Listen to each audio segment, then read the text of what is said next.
নুশুলে ইয়াৰ মকৰাও বাঁহ নলয়, ইমান বিষাক্ত। গতিকে ভাৰতবৰ্ষৰ বায়'ডাইভাৰ্চিটি ৰাখিবলৈ হ'লে এই গছটো বেন কৰিব লাগিব। আৰু ইউক্লিপটাছ এজোপা গছে 10 জোপাৰ পানী খায়। এইটো পানী এইসোপা সংৰক্ষণে কৰিছে এই গছবিলাক নেচাৰেলি। কাৰণ ইয়াত PhD ল'বলৈ যিমানবোৰ ল'ৰা আহে, ল'ৰা ছোৱালী আহে, ডিব্ৰুগড় ইউনিভাৰ্চিটি হওক, গুৱাহাটী ইউনিভাৰ্চিটি হওক, দিল্লী ইউনিভাৰ্চিটি হওক, JNUৰ পৰাই হওক বা কৃষি বিশ্ববিদ্যালয়ৰ পৰাই হওক, আমেৰিকাৰ পৰা, ইটালী, জাৰ্মান, ফ্ৰান্সৰ পৰাই আহক, ইহঁতে ইয়াত পানীটো আগত এই তাত যে লেকটো আছে, বিলটো আছে, আগত পানী শুকাই যায়। এতিয়া গছবোৰ যেতিয়া ডাঙৰ হৈ গ'ল, পানী নুশুকালে, ইয়াৰ লেভেলটোত পানীটো টানি ৰাখে। মানে তাহাঁতে এইটো PhD লৈ যায়।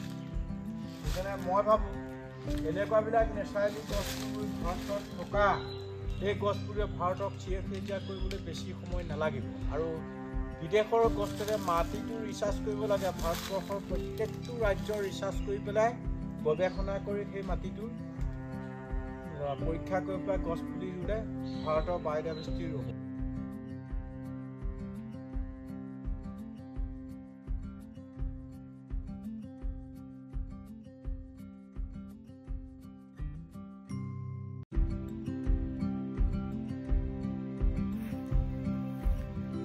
যাদৱদাৰ এই হাবিখনলৈ আহিছোঁ বহুত বছৰৰ মূৰত, 12 বছৰমানৰ মূৰত। আমি 2010-12 চন মানত আমি আহিছিলোঁ ইয়ালৈ। বৰ্তমান এই হাবিখন মানে গছবিলাক ডাঙৰ হৈ গ'ল, এতিয়া সম্পূৰ্ণ সলনি হৈ গ'ল। আগতে আমি এইটো ৰাস্তাই আহিছিলোঁ, এটা লুংলুঙীয়া ৰাস্তা আছিল, এইফালে অলপ ফিল্ড আছিলে, গছবিলাক সৰু সৰু আছিল, শিমলু গছবিলাক লগাইছিলে। আৰু যাদৱদাৰ যিটো টঙি, এই টঙিটো আমি ইয়াতেই থাকি চাহ তাহ খাইছিলোঁ, কথা পাতিছিলোঁ, তেখেতৰ ইণ্টাৰভিউ লৈছিলোঁ। এতিয়া সেই টঙি ঘৰটো যাৰ জকাটোহে আছেগৈ। ইয়াত এতিয়া যিটো টঙিটো অলপ মাটি তুলি পেলাই ভেটিটো ওখ কৰি থকা হৈছে। আৰু গছবিলাক খুব সুন্দৰ হৈছে। এতিয়া ফাগুনৰ মাহ, বৰষুণ আহিল, বৰষুণ অহাৰ কাৰণে যিবোৰ শিমলুবিলাক ফুলিছে, এটা অনন্য সুন্দৰ পৰিৱেশ সেউজীয়া হৈছে। আৰু এই গছৰ তলত এতিয়া আমি বিচৰণ কৰি পেলাই এটা এনেকুৱা ধৰণৰ এটা ভাবিব নোৱাৰা এটা খুব সুন্দৰ মনোভাৱ, বৰ ভাল লাগিছে।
সংস্কৃতি অৰ্থনীতি আমাৰ এটাই ওপৰত প্ৰকৃতি সেইদৰে ৰাজনীতি অৰ্থনীতি ধৰ্ম ত্যাগৰ মই প্ৰকৃতিৰ কাম কৰিছোঁ মই বেলেগ ধৰণৰ কাম কৰা নাই মই যি বুজি পাইছোঁ সূৰ্য উঠা দিশৰ পৰা সূৰ্য পৰা দিশলৈ গৈ যি বুজি পাই ধৰিম দিয়াই পানী লগা জ্বৰে হৈছে যেতিয়া সম্পূৰ্ণ জ্বৰ হ'ব আমি পৃথিৱীৰ পৰা বিদায় মাগিব লাগিব সেইকাৰণে এই পৃথিৱীখনক বচাবৰ কাৰণে মোক যিসকল অসমৰ সংবাদ মাধ্যমক প্ৰকৃততে আগতে ধন্যবাদ জনাওঁ এইকাৰণে জনাওঁ বহু দুখ কষ্ট অতিক্ৰম কৰি মোৰ হাবিৰ পৰা উলিয়াই দিছে মোক বিশ্বৰ ধৰ্মলৈ লৈ গৈছে যিহেতু প্ৰথম দিনাখন মই সাংবাদিক বুলি নাজানো তেওঁলোকক চোৰাং চিকাৰী বুলিয়ে ভাবিছিলোঁ হাবিৰ পৰা সোমাবলৈ দিয়া নাছিলোঁ সেইদিনা প্ৰথম যেতিয়া গৈছে পিছদিনাৰ মাঘৰ বিহু আছিল মাঘৰ বিহুদিনাখন আহি মোক এখন গোলাপ গামোচা চেলেং চাদৰ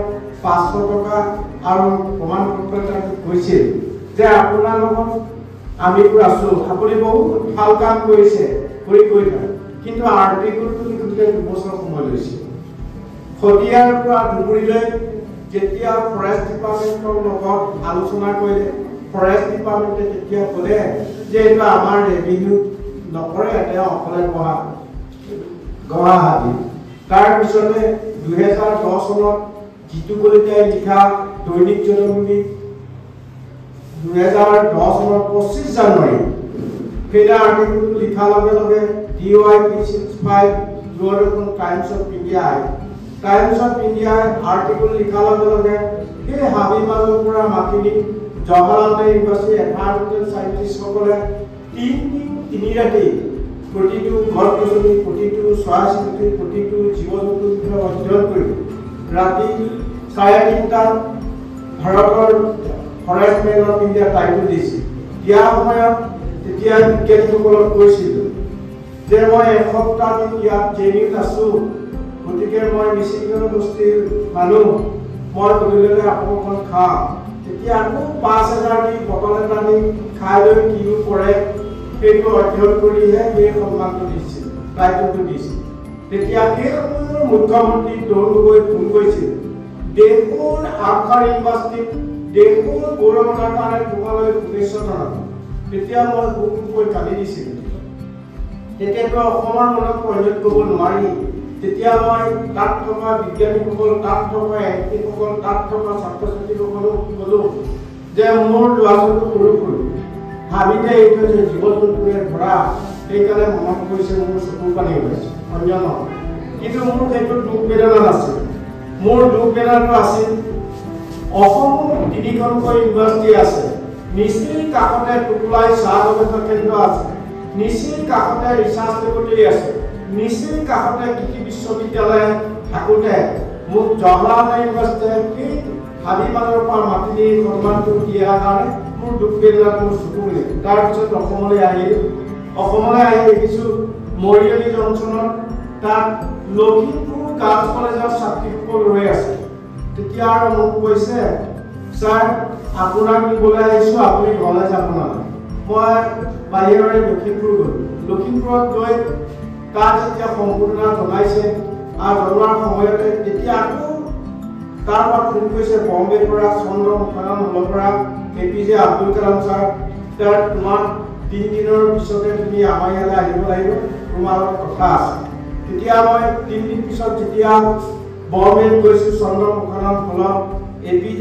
আব্দুল কালাম ছাৰে মূৰত হাত দি কৈছে বিশ্বৰ এটাইতকৈ ভাল কাম কৰাৰ কাৰণে তোমাক 60 কেজি ডায়মণ্ড ছাৰৰ 10 লাখ টকা চেক দিছোঁ বিশ্ববাসীৰ কাৰণে কৰিবলৈ কৈছে आपका सब्जेक्ट में स्कूल एंड कॉलेज यूनिवर्सिटी बड़ा मीटिंग में पहुंच चाहिए ये नहीं इंडिया में इन्वाइट कर जाने पड़ेगा ऐसे ही नहीं ऑल ओवर वर्ल्ड में इन्वाइट का आप जाने पड़ेगा तार 3 दिन पिछले आको मातिले पेरिस इवेंट बुलेट पर पेरिस वाले আমন্ত্রণ করে মোৰ পাসপোৰ্ট ভিসা নাই মই কেনেকৈ যাম গতিকে ভাৰতীয় প্ৰশাসনে পাসপোৰ্ট ভিসা কমপ্লিট কৰি পঠিয়াই দিয়ে তেতিয়া জোৰা উপায়ুক্তই সকলোখিনি ঠিকঠাক কৰাৰ পিছত ক'লে আপোনালোক দুদিন আগতে যাওক গৈ পেলাই কলিকতাত পাছপোৰ্ট ভিছাটো পাব দুদিন ভাৰতবৰ্ষ দিছে তাৰ দুদিনৰ আগতে গ'লোঁ তাত যেতিয়া পাছপোৰ্ট ভিছা পাইছোঁ তেতিয়া বৰ ভয় লাগিছে কোনোদিন বিদেশলৈ যোৱা নাই, কোনোদিন ট্ৰেইনত উঠা নাই,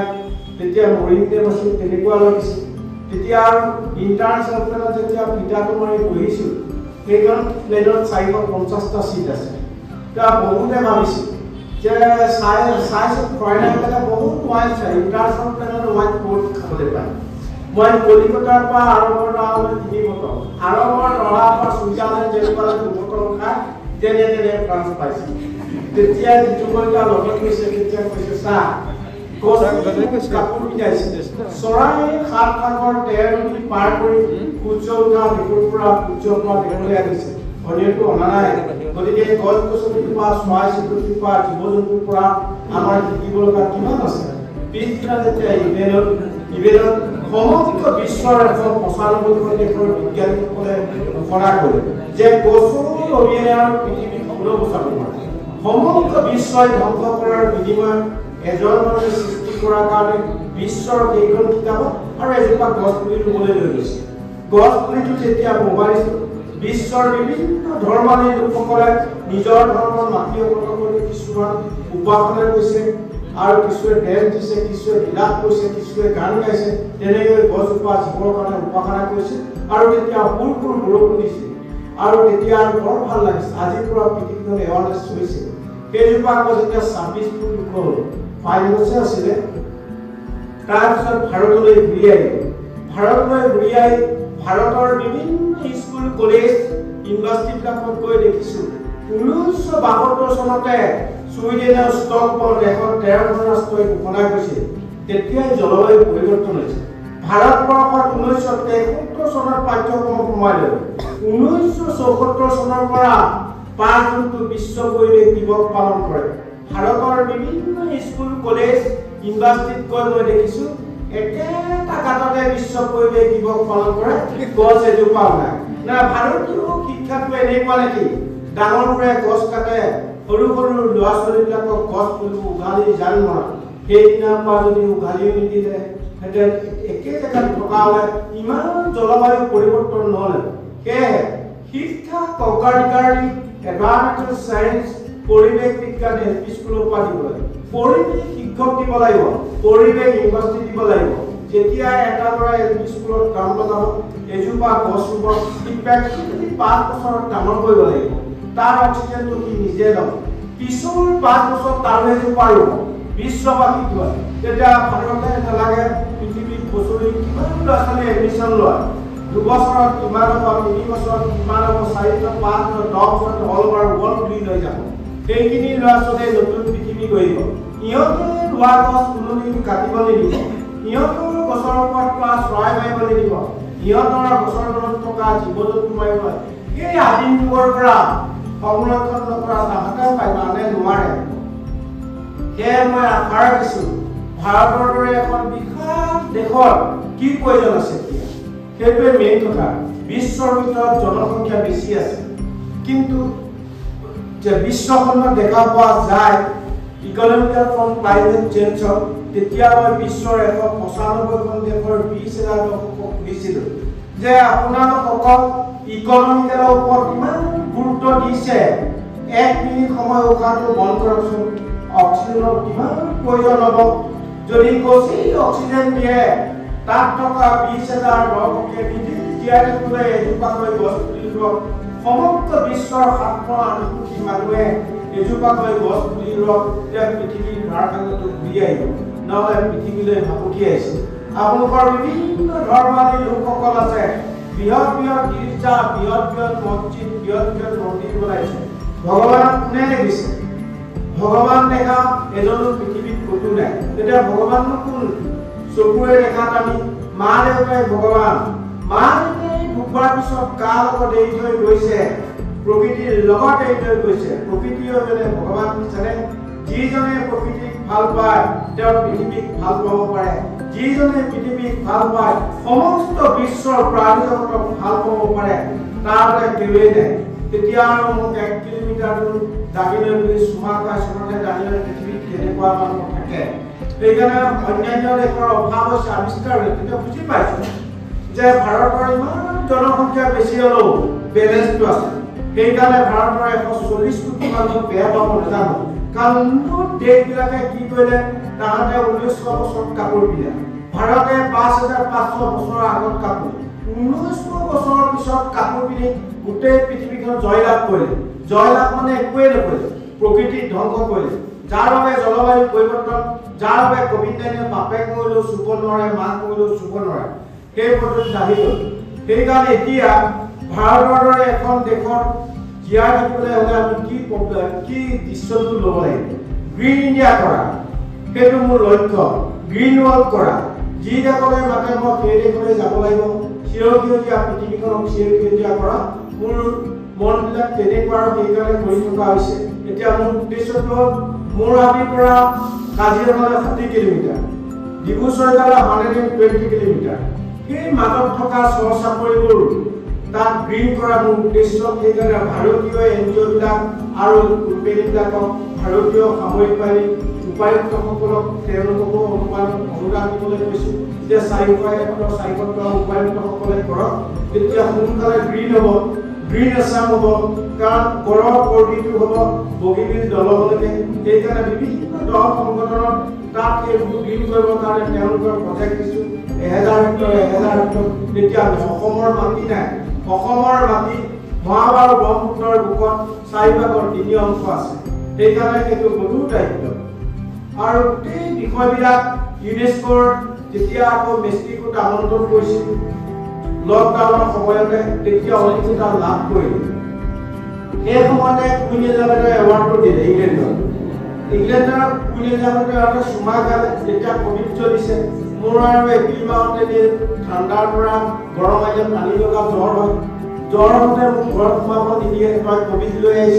গাঁৱত থাকিবলৈ নিদিয়ে তই কোভিড লৈ আহিছ তেতিয়া উপায় নাই আৰু টোপোলা কাপড়ি পানী হাবিলৈ গ'লো হাবিত গৈ দেখিছোঁ 3টা গড় 150 হাতী আছে তেতিয়া কাজিৰঙা DFক ক'লো ছাৰ ৱাইল্ড লাইফটো লকডাউনটো বুজি নাপাওঁ ইয়াৰ বিকল্প ব্যৱস্থাটো কি হ'ব তেতিয়া কৈছে ইলিফেণ্ট চাফাৰী পঠিয়াইছোঁ হাতী 3টা পঠিয়ালে আৰু মোৰ যেতিয়া 60 বছৰ বয়স আছিল যোৰহাট প্ৰশাসনে মোৰ জন্মতিথি পালন কৰিছিল আৰু উপহাৰ দিছিল 5000 কোটি সেইটো ক'বলৈ সক্ষম হ'লো তেতিয়া তাত যিটো অভিজ্ঞতা লাভ কৰিলোঁ তাত গছ-গছনিবোৰ আগতকৈ চিৰসেউজীয়া হ'ল লকডাউন তাত থকা জীৱ-জন্তু মুক্ত বিচৰভূমি হ'ল তাত থকা চৰাই-চিৰিকটি মুক্ত হ'ল তাত যিখিনি বিলবোৰৰ পানী আছে পৰিষ্কাৰ হ'ল তেতিয়া তাৰ মাজতে আকৌ লৈ গ'ল ঘৰত মুখমুখে মোক মেক্সিকোলৈ আমন্ত্ৰণ কৰিলে দিল্লী যেতিয়া পাইছোঁ তেতিয়া কৈছে আপোনাক 10 বছৰ বিচাৰ আছে মেক্সিকো চৰকাৰ তেতিয়া তালৈ গৈ ফটোবোৰৰ মাজত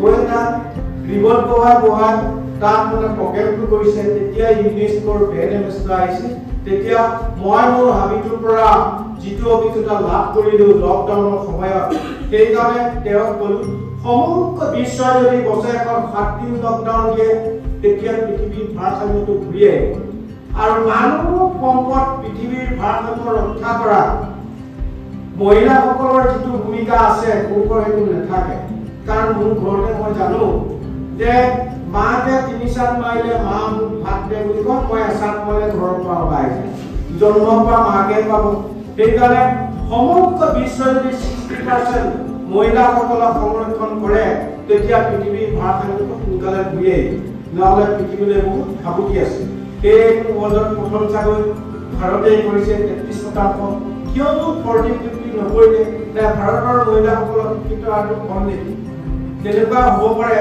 তেনেকুৱাবিলাক বহু অধ্যয়নৰ মূৰত এতিয়া অহা হায়দৰাবাদত আছে বাংগালোৰত আছে দিল্লীত আছে তেতিয়া এইবাৰে বাজপেয়ী এৱাৰ্ডটো দিব ভাৰত চৰকাৰে আৰু ভাৰত গৌৰৱটো হায়দৰাবাদ চৰকাৰে দিব আৰু সেইদৰে বাংগালোৰত পৰিৱেশ ইউনিভাৰ্চিটি গঢ়িবৰ কাৰণে আমাৰ যোৰহাটৰ এজন বৰঠাকুৰ বুলি আছে তেওঁ কৈছিল ইণ্টাৰনেশ্যনেল পৰা পইচা পোৱা পৰিৱেশ ইউনিভাৰ্চিটি তোমাৰ তাতে বনাব গতিকে 60 বিঘা মাটি বিচাৰিবলৈ কৈছে মই প্ৰকাশনত তাততো জলাশয় মাটি বহুত আবাদী আছে নদী কাষত সেইটো তাত কৰিলে সুন্দৰ হ'ব বুলি মই ভাবোঁ আৰু আশা ৰাখিছোঁ বাগানত গৈ এইবোৰ কথা পাতি আৰু মুখ্যমন্ত্ৰী ডুবাইতো গৈছোঁ ডুবাই দেখা পোৱা যায় শতকৰা 90% মানুহ ভাৰতীয় প্ৰশাসনৰ পৰা ধৰি তাৰ চুইপাৰৰ পৰা ধৰি চব ভাৰতীয় মানুহ ৰজাই মাতিলৈ গৈছিল ৰজা সুধিছিল কিয় মাতিছিলা তেতিয়া কৈছে নহয় তুমি 30 বছৰত ইমান হেক্টৰ ইমান বিঘা মাটি তুমি ভাবিব নালা তোমাক সহায় কৰিব কাৰণে শিক্ষাৰ ক্ষেত্ৰত কাৰ্টুনত যদি শিক্ষা দিওঁ তেতিয়া কি বুলি ক'বা নাই ভাৰতলৈ কাৰ্টুনত শিক্ষা দিব নোৱাৰিব nature is god god is nature সেইটো বিষয়ে আহিলে ভাৰতত সেইটো কৰিব পাৰিব তেওঁলোকে বাঁহৰ প্ৰজেক্ট ল'ম বুলি কৈছে বাঁহৰ প্ৰজেক্টৰ উত্তৰ পূৰ্বাঞ্চল জ্ঞানী গুৱাহাটীতে দিছে ক'তে দিছে নাজানো 1000 হেক্টৰ দিছে 22 হাজাৰ বনাই বাঁহৰ প্ৰজেক্ট বুলি পেলাই 22 হাজাৰ বিশ্বৰ দৰবাৰ সেইকাৰণে তেতিয়া বাঁহৰ কথা ক'লতে মনত আহিল জয়ন্ত হাজৰিকাৰ গান গাব লগা হৈছে ইৰাণীৰ কাণতে জাতি পাই জুপি সিও মোৰ সৌদৰ ভাই মৰিলে কেও নাযায় সিহে লগতে যায় যদি তেনেকুৱা এটা প্ৰজেক্ট অসমত কৰে উত্তৰ পূৰ্বাঞ্চলতে এইটো আমাৰ কাৰণে গৌৰৱৰ বিষয় সেইকাৰণে আমাৰ গায়ক গায়িকাসকল এই সময়ত ভূপেন দাই কোনো প্ৰকৃতিক বাদ দি গান গোৱা নাছিল সেইকাৰণে মনত ৰাখিছোঁ যে ইমান ধুনীয়া অসম আমাৰ যোৱাতে শান্তি আশ্ৰমত বিশ্ব সন্মিলন পাতিছিল বিশ্বৰ বিভিন্ন প্ৰান্তৰ পক্ষীটো আহি কৈছে आसाम में पेशाब करने के भी जमीन नहीं है मैं देखिए बाली दुकान नहीं है पेशाब कराई सब आयुर्वेदिक औषधे भरा जो आयुर्वेदिक औषध থাকিব তাতে ওয়াইড এনিমেল ওয়াইড চৰাই চিৰিকটি থাকিব পাৰে অন্যথাই থাকিব নোৱাৰে সেয়ে কালিও আপোনালোকৰ ডক্টৰ স্থাপা আয়ুৰ্বেদিক মই তামিলনাডুত তাতো এৱাৰ্ড দিবলৈকে মাতিছিল ডক্টৰ স্থাপটোৱে তামিলনাডুত তেতিয়া তাত থকা ছাত্ৰ ছাত্ৰীবিলাকে কিতাপবোৰ চাই গছৰ নাম পুৰা লিখিছে তেতিয়া মই সুধিছোঁ এই তোমালোক যে এই গছৰ নামবোৰ লিখিছা গছটো চিনি পোৱা নাই বোলে নেপাওঁ যদি বি গছটো আনি মানুহক ইনজেকশ্যন দিয়ে দৰৱ খুৱালে মানুহ নমৰিব নে বাৰু সেইকাৰণে তোমালোকে গছৰ নাম চিনিব পাবলৈ হ'লে মোৰ হাবিলৈ আহিব তোমালোকক শিক্ষা দিম সেইকাৰণে এতিয়া যিসকল পৃথিৱীৰ ছাত্ৰ ছাত্ৰীয়ে মোৰ হাবিত PhD লৈছে তেওঁলোকক এই কথাটোৱে কৈছোঁ যে জলবায়ু পৰিৱৰ্তন কেনেকৈ হয় এমাহ থাকিলে নিশিকিবা এবছৰ থাকিব লাগে সেইকাৰণে ইউএছৰ ছাত্ৰ ছাত্ৰী 3 গৰাকী গ'লগৈ এবছৰ থাকিল আৰু আমাৰ ইয়াৰ যিখিনি ছাত্ৰ ছাত্ৰীয়ে PhD বিহাৰ উত্তৰাখণ্ড এইবিলাক দিল্লী পুনে ইউনিভাৰ্চিটিৰ পৰা আহিছে তেওঁলোকে কৰিছে এতিয়া নতুন প্ৰজন্ম পৃথিৱীত ভাল পাবলৈ শিক্ষা দিয়াটো তেওঁলোকৰ ওপৰত দায়িত্ব আছে গছ পুলি ৰুলেই নহ'ব গছ পুলি ৰুই প্ৰতিপালন কৰি ডাঙৰ দীঘল কৰা গছৰ গুণাগুণ গছৰ নাম জানিব তেতিয়া সম্পূৰ্ণ প্ৰেক্টিকেল নলেজ হ'ব তেতিয়া জ্ঞান যেতিয়া আহিব এতিয়া আপোনালোকে চিন্তা কৰক আমাৰ চাৰ্টিফিকেট আছে কিন্তু সেই সময়ত শংকৰদেৱে হওক মাধৱদেৱে হওক সৰ্জনমুনিয়ে হওক বুদ্ধদেৱে হওক যীশুখ্ৰীষ্টই হওক তেওঁলোকৰ চাৰ্টিফিকেট নাই মানুহ সম্পদ কৰিবলৈ তেওঁলোকৰ যিটো জ্ঞানৰ বিকাশ আছে সেই জ্ঞানটো মানুহৰ বাবে তেওঁলোকে সৃষ্টি কৰিছে তেনেকুৱাবিলাক এইখন পৃথিৱীতে জন্ম লাভ কৰিছে গতিকে পৃথিৱীৰ কাম কৰিবলগীয়া বহু কাম আছে বিশ্বত কৰিবলগা বহু কাম আছে পৃথিৱীৰ 800 কোটি মানুহ ল'ৰা ছোৱালীৰ মূৰে ইহঁতক পৃথিৱীত ভাল পাবলৈ শিক্ষা দিয়াটো মোৰ কৰ্তব্য সেইকাৰণে যিসকল PhD ল'বলৈ অকলে যদি শেষ কৰিব নোৱাৰি যিসকল PhD ল'বলৈ আহে যি দেশৰে আহক নতুন প্ৰজন্মৰ ওপৰত গুৰু দায়িত্ব লৈ তেওঁলোকক এই শিক্ষা প্ৰদানটো দিবৰ কাৰণে তেওঁলোকক অনুৰোধ কৰিছে সেইকাৰণে আপোনালোকে প্ৰকেম্পৰ তাতে হয় কিতাপ পঢ়িছে গৌৰৱৰ বিষয় মোৰ বিষয়ে লিখিছে মই জীয়াই থাকোঁতে বিশ্বৰ দৰবাৰলৈ গৈছে সেইটো বেলেগ কথা কিন্তু এটা কথা যে আমি এনেকুৱা দুখ বেদনা লাগে সময়টো বহুত গুচি যায় সেইকাৰণে স্কুল কলেজ ইউনিভাৰ্চিটিবিলাকে মাতিলে মই এতিয়া ভীমবৰদেৱে এৱাৰ্ড দিছে পইচা আছে মই ল'ব পৰা নাই লাচিত বৰফুকনৰ এৱাৰ্ড দিছে মই ল'ব পৰা নাই য'ত school college IIT CIT IIT বিলাকে মাতে মই এতিয়া চববোৰ এৱাৰ্ড এৰি পেলাই মই গুচি যাব লগা কাৰণ তাত পৃথিৱীৰ ল'ৰা ছোৱালী পঢ়ে 100টাৰ ঠাইত 10টা শিকিব 10তকৈ 100 হ'ব সেইকাৰণে পৃথিৱীৰ ভাৰসাম্য ৰক্ষা কৰা যিটো ভূমিকা পালন কৰিব লাগে সেইটো কৰি থকা আছে সেই সুবিধা ভূপালত তাত আমি ভীমবাৰ আম্বেদকাৰ ৰাজ্যৰ পৰা জন্ম অনুষ্ঠান বা আমাৰ পৰা আমি এইটো এৱাৰনেছটো কৰি যে এমাহ দিন হ'ব খোজকাঢ়ি পৃথিৱীৰ ভাৰসাম্য ৰক্ষা কৰিবলৈ মানুহক এৱাৰনেছ কৰাটো গাঁৱে ভূঞে নগৰে চহৰে গৈ এৱাৰনেছ কৰিলে সোনকালে পৃথিৱীৰ ভাৰসাম্যটো ৰক্ষা কৰে ভাৰতে এই কাম কৰিব লাগিব। বিশ্বৰ ভিতৰত জনসংখ্যা বেছি, ভাৰতবৰ্ষ এনেকুৱা এখন দেশ আদিম যুগতে প্ৰথম কাপোৰ পিন্ধা, আদিম যুগতে প্ৰথম গছ ৰোৱা, সেইখন দেশে সমগ্ৰ বিশ্বক এতিয়া ৰাষ্ট্ৰীয় শিক্ষা নীতি সেইটো 24 বছৰ লাগিব। সেই ছাত্ৰ ছাত্ৰীখিনি যেতিয়া ভাৰতীয় ভাষাত এডুকেশ্যন আহিব, সিহঁতে সমগ্ৰ বিশ্বক নেতৃত্ব দিব। এইটো ভাৰতলৈ ঘূৰি আহিছে। সেইকাৰণে মই আপোনালোকৰ ওপৰত ভৰসা, এই যোৱাটোত এই কিতাপখন লিখিছে বিশ্বৰ দৰবাৰে আমাক পঠিয়াই তাতো ঢেৰ আছে।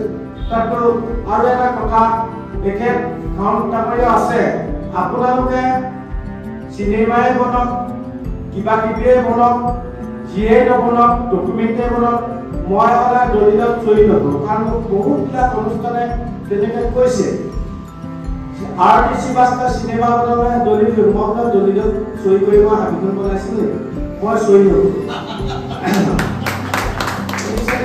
এইবিলাক কথা আপোনালোকে মোক লৈ যিমান কাম কৰে, যিমান চিনেমা বনাই কৰি পইচা ল'ব, মোৰ তাত আপত্তি নাই।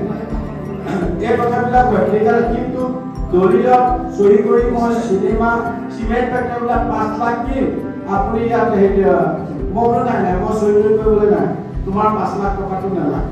সেইকাৰণে RTC বাস্তৱটো মোক সেইবোৰ কৈছোঁ। এই কথাবিলাক গুৰু দায়িত্ব লৈ আপোনালোকে কৰিব।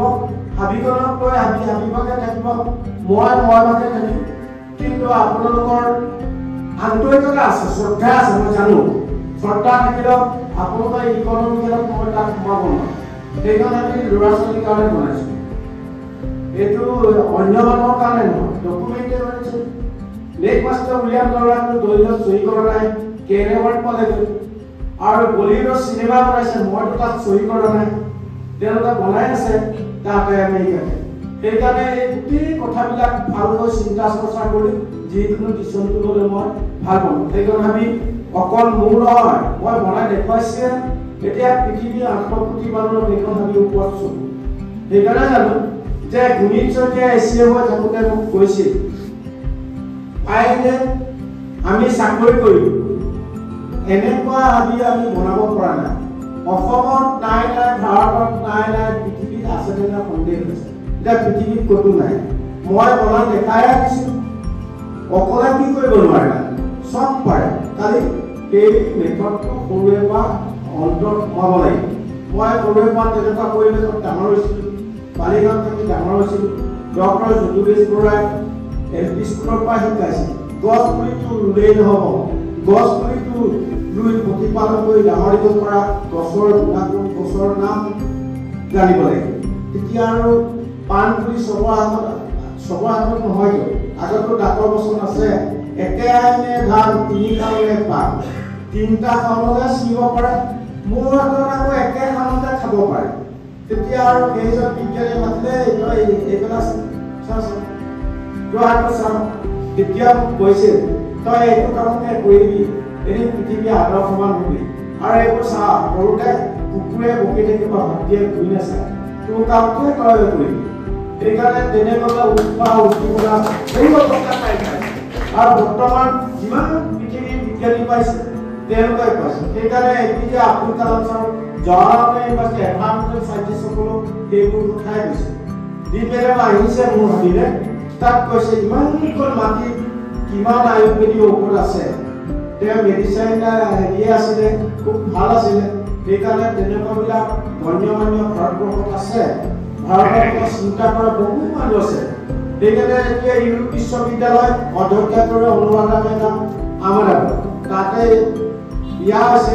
মই ইয়াৰ পৰা ফ্ৰান্সলৈ গ'লে তেওঁ আগত এয়াৰপৰ্টত থাকে, তাত লৈ যাব, তেওঁ ঘৰত ৰাখিব, আকৌ ইউৰোপ বিশ্ববিদ্যালয় যায়, তাত ভাৰতীয় ছাত্ৰ ছাত্ৰীক সেই বিষয়ে মানে ক'ব লাগে। সেইকাৰণে মই মাজুলীৰ বিষয়ে তেখেতক সুধিছিলোঁ যে মাজুলীটো যদি ইউনেস্কোৰ বেনেচাৰকো কৈছোঁ যে মাজুলীটো যদি গৰাখহীয়া বিলুপ্ত হৈ যায়, তাত থকা 2 লাখ মানুহৰ বাৰ্ডেনটো কোনে ল'ব? তেতিয়া সমগ্ৰ বিশ্বই ল'ব লাগিব বুলি তাত মই দাবী কৰিছোঁ। সেইকাৰণে মাজুলী যিটো দশেৰা বনাইছে সেইটো মানে শুদ্ধ নহয়।